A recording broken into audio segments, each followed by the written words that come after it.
All right, we start with the music, pump them up, get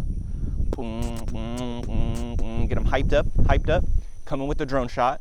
Drone shot lowers down, and then what, we start after that, or we start before voice over the drone shot with the music? Got it, let's do it.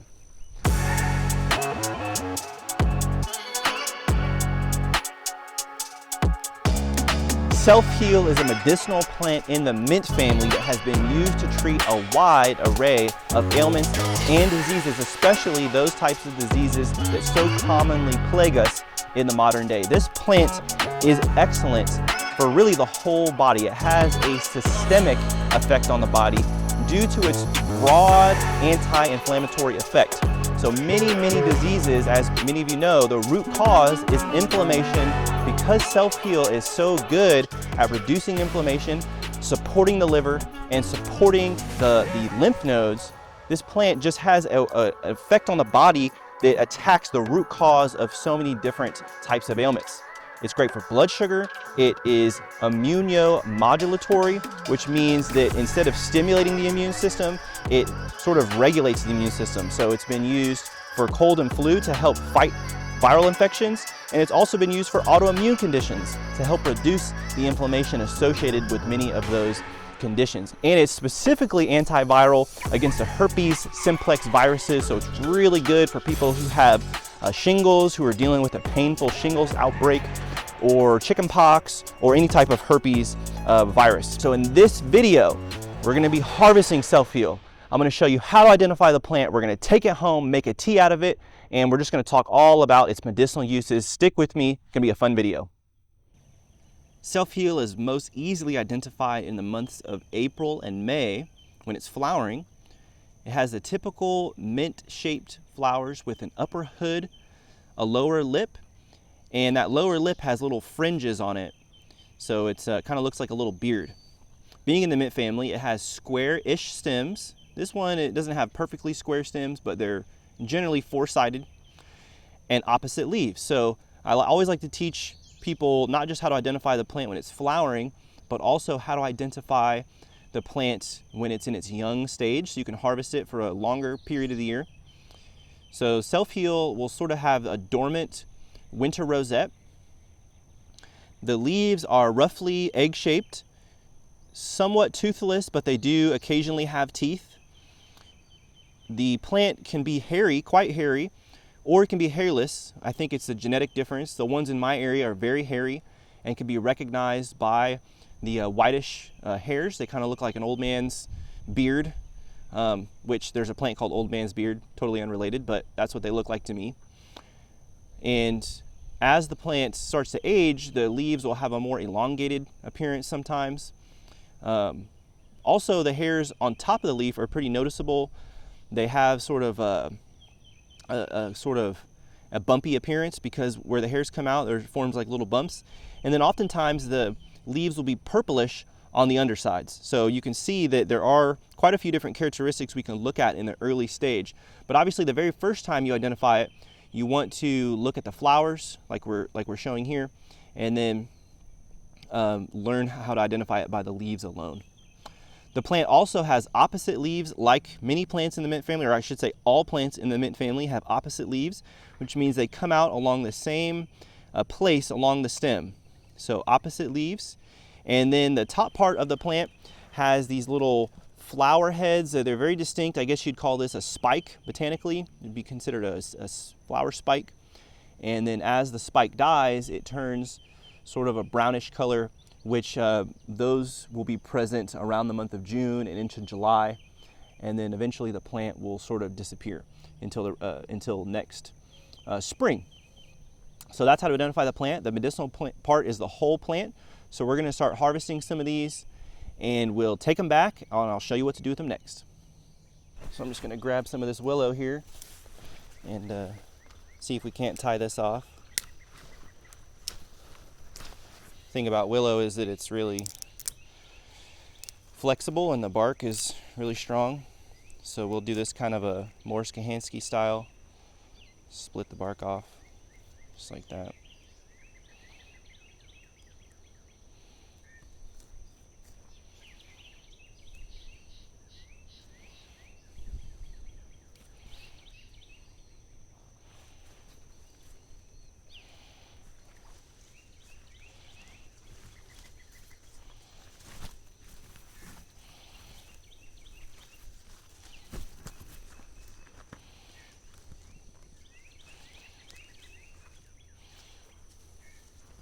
There you go. Before we get into the medicinal uses of this plant, I want to quickly mention my free guide to medicinal plants of the Southeast, which you can get in the link below, so make sure to check that out after this video. So, self-heal. This plant is a powerful herb with numerous benefits, and I think anyone who's interested in wild food or herbal medicine needs to know about this plant. Scientifically, it's known as Prunella vulgaris, and it also goes by the name all heal or heal all. So it's really easy to get caught up in these long lists of medicinal uses for a plant. So I'm going to try to break it down into categories, starting with some of the most common uses of this plant, and then really, I mean, more and more uses have sort of come out with, the advent of the internet. We can see how people from all around the world are using it, and it's been so thoroughly studied that many of the traditional uses have really been validated. So let's start with one of the most famous reputations for this plant. It's used as a wound healer, a general wound healer. So in Europe, the tradition of using self-heal usually revolves around healing wounds, things like sores that don't want to heal, cuts that are infected, even just minor cuts, scrapes, burns. It can be used for hemorrhoids. So for that, you would boil some up and then pour the tea in a bath water. And that's one of the ways it can treat hemorrhoids. It's used for allergic skin reactivity. So this plant has some great anti-allergenic effects due to its rosmarinic acid, among other things.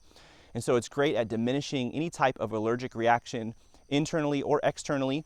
So you could use it for things like poison ivy outbreaks, especially mixed with something like plantain. And you can make a salve with this plant, or which would be like an oil extraction, and then you can put it on your skin. Or you can just make a poultice by grinding up the plant, applying it directly to the skin, or what we would call a liniment, where you would boil it up, dip like maybe a cloth in it of some warm water, and wrap it up on your skin. So very, very good for wound healing. And in that same vein, people will use it for mouth sores. So it has a very sort of famous reputation for treating mouth sores and sore throats. And for that, you would use a mouthwash or a gargle. And I have found this plant is very effective at treating the pain of mouth sores. It takes it away almost instantly. It's actually really amazing how quickly this plant works on sores of the mouth. Now, internally, it's also good for a similar purpose. So it can be used to reduce inflammation in the GI tract, or for things like stomach ulcers, any type of internal injury in the digestive system, it's going to be helpful with, like many mints actually are.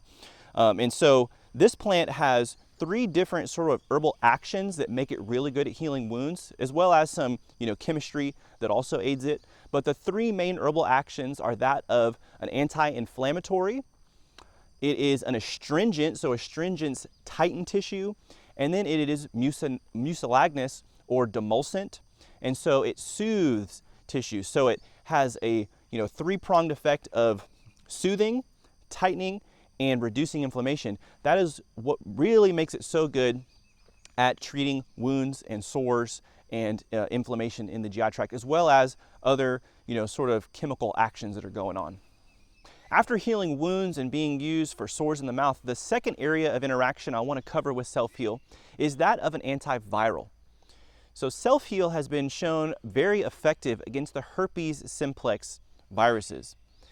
Now, most of us think of things like cold sores when we think of herpes, but you may not know that shingles and chickenpox are also part of that herpes simplex. So shingles scientifically would be caused by the virus herpes zoster. And so mixed with the herb lemon balm, self-heal may be very effective at reducing or diminishing shingles outbreaks. So very, very good plant for things like cold sores, chickenpox, and shingles. Okay, so we have wound healing, and then we have herpes simplex viruses. The third main area where self-heal can be useful is as a general tonic. And it was first introduced to me in the book Ancestral Plants Volume 2 by Arthur Haynes as a general health tonic. So because self-heal is a broad spectrum anti-inflammatory, and so many diseases are caused, or one of their root causes is inflammation of different areas or systems of the body, self-heal is really good at having a systemic effect. It's good at just improving health in general because it just reduces inflammation all throughout the body. It's also really supportive to the liver and to the lymph nodes. So it's great at helping the body clear itself of toxins. It stabilizes blood sugar. It lowers blood pressure. And these are all studies that are, validating that it really can be used like this. And so it just has this tonic effect on the body. It's just a great plant. It's really essential, I think, in the modern day for just restoring people back to good health. It's great as just a general tonic tea. Use number 4, self-heal is a great plant as a general anti-infective for cold and flu. So self-heal is really a type of plant that you would want to mix with other stronger herbs in a formula most of the time. For herpes simplex, you'll want to mix it with lemon balm. For issues of the skin, you'll want to mix it with things like plantain. For things like cold and flu, you'd probably want to mix it with things like echinacea or elderberry, or if it's for a cough, then maybe something like horehound or some of those other common herbal cough medicines. So it's really great as a formula with other plants, but it is generally going to be great at helping to knock out or reduce the severity of the symptoms of cold and flu. It is really great at modulating the immune system. So a lot of people would say immune system stimulant, but more and more I think we're starting to learn with herbs that they may not actually stimulate the immune system as much as they modulate the immune system. Because people with autoimmune conditions, they hear immune system stimulant and they think, oh, I don't want to take something that's going to stimulate my immune system. But a lot of the herbs don't really work like that, and more research needs to be done on this because it's not for sure known. But for something like self-heal, I would actually recommend it for autoimmune conditions to my friends and family. So I know a lot of women especially struggle with just chronic inflammation and autoimmune conditions, rheumatoid arthritis, and these different autoimmune conditions that are just causing allergic reactivity and allergic asthma, things like that. Self-heal, because it is a broad spectrum anti-inflammatory, it's actually also broad spectrum anti-allergenic. So it can help reduce heat and inflammation associated with autoimmune conditions. So that would be the 5th use that I would say it would be good to try out in a formula with other specific plants for that, for autoimmune conditions. So to summarize, the 5 main uses of self-heal, and we could go on and on and on, there are more uses. You should definitely investigate this plant. Even for things like certain types of cancer, it can help and aid in, especially like things like breast cancer, certain types of breast cancer. But the main 5 uses are as a wound healer, things like hemorrhoids, poorly healing sores, skin reactivity, sores of the mouth, herpes simplex viruses, shingles outbreaks, chickenpox outbreaks, cold sores.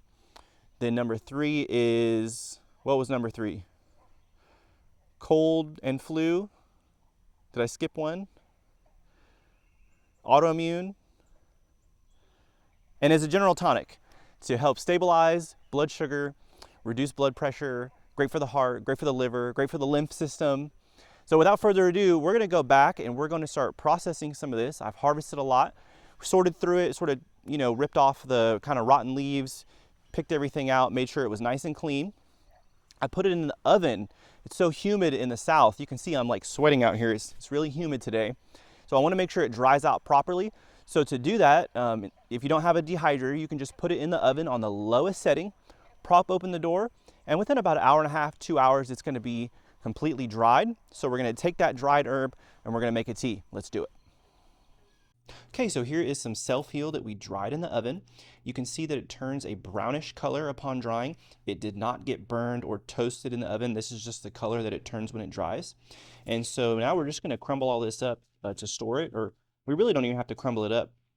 We can just kind of fold it up and we can store it like that. So we're going to make some tea.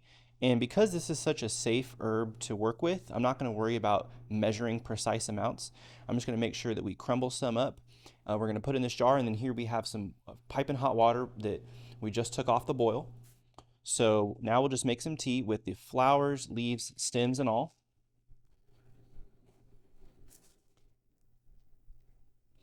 I'm just going to let this steep for about 15 to 20 minutes. Then I'll strain it and I'll enjoy.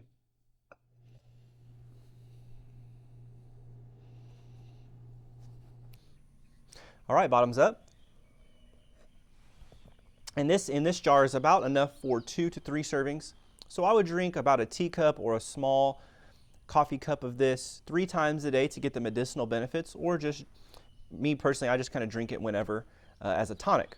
So you can also make a tincture with self-heal, and if you're interested in other medicinal mints and also how to make tinctures, you can check out my Betony video where we talk about the medicinal uses of that plant. It's also in the mint family, and at the end of that video I show you how to make a tincture. The process is the exact same for self-heal. So remember, if you do want to learn more about the medicinal plants of the Southeast, you can download my free guide to medicinal plants in the link in the description below. My name is Matthew Hunter. Hope you enjoyed this video. Have a great day.